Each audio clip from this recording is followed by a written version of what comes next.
بعد 100 عام من الآن سنكون جميعا بإذن الله مع أقاربنا وأصدقائنا تحت الأرض، وسيكون مصيرنا الأبدي قد أصبح واضحا جليا أمام أعيننا، وسيسكن بيوتنا أناس غرباء، وسيؤدي أعمالنا ويمتلك أملاكنا أشخاص آخرون لن يتذكروا شيئا عنا.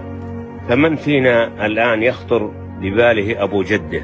سنكون مجرد سطر في ذاكرة بعض الناس، أسماؤنا وأشكالنا سيطويها النسيان. فلماذا نطيل التفكير بنظرة الناس إلينا وبمستقبل أملاكنا وبيوتنا وأهلنا؟ كل هذا ليس له جدوى أو نفع بعد 100 عام. إن وجودنا ليس سوى ومضة في عمر الكون ستطوى تنقضي في طرفة عين، وسيأتي بعدنا عشرات الأجيال، كل جيل يودع الدنيا على عجل ويسلم الراية للجيل التالي قبل أن يحقق ربع أحلامه.